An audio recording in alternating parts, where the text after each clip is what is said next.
அனைவருக்கும் வணக்கம். நான் ராஜ்குமார் ராஜீவ்காந்த், மக்கள் போராட்ட முன்னணியினுடைய தேசிய நிறைவேற்றுக்குழு உறுப்பினர்.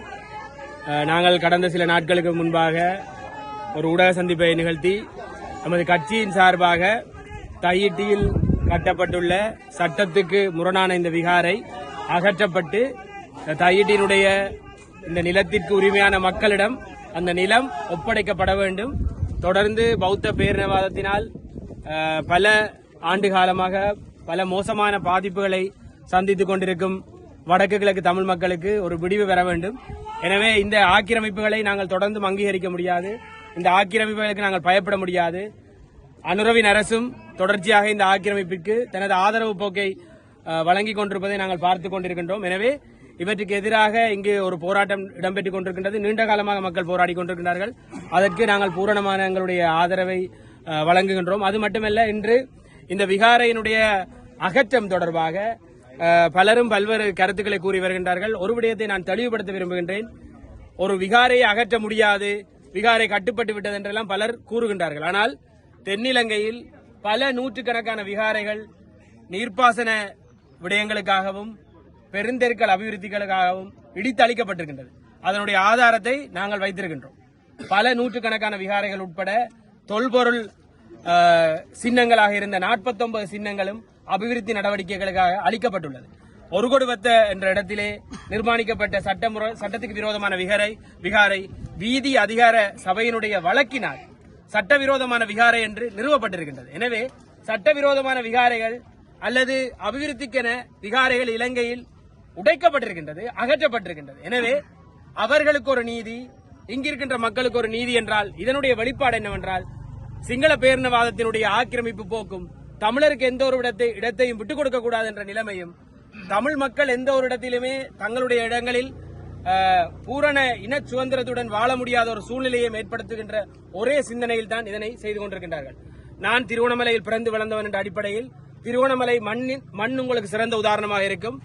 இப்படித்தான் ஒவ்வொரு சிறிய சிறிய விகாரைகள் வந்து பின்னர் அது குடியேற்றங்களாக மாற்றப்பட்டு அங்கு இன்று தமிழ், சிங்கள, முஸ்லீம் மக்கள் என்று 3 இனமும் சரிசமனாக வாழ்கின்றார்கள். அந்த யுத்த காலத்திலே எங்களால் அதனை எதிர்த்து சரியான முறையிலே போராட்டங்களை நிகழ்த்த முடியவில்லை. சேருவில என்ற கிராமம் அனுராதபுரத்தில் இருக்கின்ற சிங்கள மக்களை கொண்டு புதிதாக உருவாக்கப்பட்டது. இதனால் என்ன விளைவென்றால் இலங்கையை பொறுத்தவரையில் மாவட்டத்துக்கு மாவட்டம்தான் சகல விடயங்களும் நிர்ணயிக்கப்பட்டிருக்கிறது. பல்கலைக்கழக அனுமதி உட்பட பாராளுமன்ற உறுப்பினர் உட்பட அனைத்துமே மாவட்டங்களுக்கு என்று வரையறை செய்யப்பட்டிருக்கிறது. மாவட்டத்தினுடைய இனப்பரம்பலை சிதைக்கும் பொழுது எங்களுடைய உரிமைகளை நாங்கள் முற்றாக இழக்கின்றோம். இந்த இலங்கையிலே எங்களுக்கு இருக்கின்ற தாயக பிரதேசம் என்பது மிக சிறிய பரப்பு. அந்த பரப்பில் தான் நாங்கள் வாழ்ந்து கொண்டிருக்கின்றோம். அதனுள் புகுந்து இனப்பரம்பலை குலைக்க நினைக்கின்ற செயற்பாடுகள், இனப்பரம்பலை சிதைக்க நினைக்கின்ற செயற்பாடுகள், ஏற்கனவே நீதி கேட்கின்ற பொறிமுறையில் எந்தவித நீதியும் வழங்கப்படாமல் தொடர்ச்சியாக நாங்கள் ஏமாற்றப்பட்டுக் கொண்டிருக்கின்றோம். அதற்கு மேலதிகமாக மேலும் மேலும் சட்டத்தால் கூட எங்களை காப்பாற்ற முடியாத நிலையை நாங்கள் தையிட்டியில் அவதானித்துக் கொண்டிருக்கின்றோம். ஒரு மனிதனை ஒரு நாட்டில் இருக்கின்ற சட்டம் கூட காப்பாற்ற முடியாத நிலையில் இருக்குமாக இருந்தால் அவனை விட உரிமையற்ற மனிதன் இந்த உலகத்தில் யாரும் இருக்க முடியாது. எனவே இந்த பிரதேசத்திலே இந்த காணிகளை தொலைத்துவிட்டு நிற்கின்றவர்கள் உரிமையற்றவர்களாக நாங்கள் பார்க்கின்றோம். உரிமையற்றவர்களுக்காக யாராக இருந்தாலும் நிச்சயமாக குரல் கொடுக்க வேண்டும். எங்களுடைய குரல் அவர்களுக்காக ஓங்கி ஒலிக்க வேண்டும். அனைவரும் இந்த நேர்மையான நீதி கேட்கும் போராட்டத்திற்கு கட்சி பேதங்களை மறந்து அனைவரும் முழுமையான ஒத்துழைப்பை வழங்க வேண்டும்.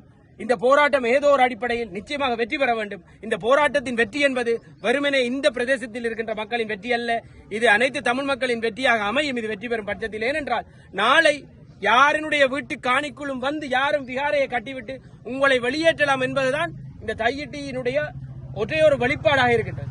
என்று உங்களுக்கு தெரியும், ஆளுநர் கடந்த மாவட்ட அபிவிருத்தி குழு கூட்டத்திலே ஜனாதிபதி இருக்கும் பொழுது கூறுகின்றார், இந்த காணி உரிமையாளர்களுக்கு வேறு காணியை வழங்குவோம் என்று. நான் அவருக்கு சவால் விடுகின்றேன், ஆளுநருடைய காணியில் நாங்கள் சென்ற ஒரு விகாரையை கட்டிவிட்டு ஆளுநரை அந்த காணியில் இருந்து வெளியேற்றினால் அவர் அனுமதிப்பாரா என்ற கேள்வியை நீங்கள் அனைவரும் ஆளுநரிடம் கேட்க வேண்டும்.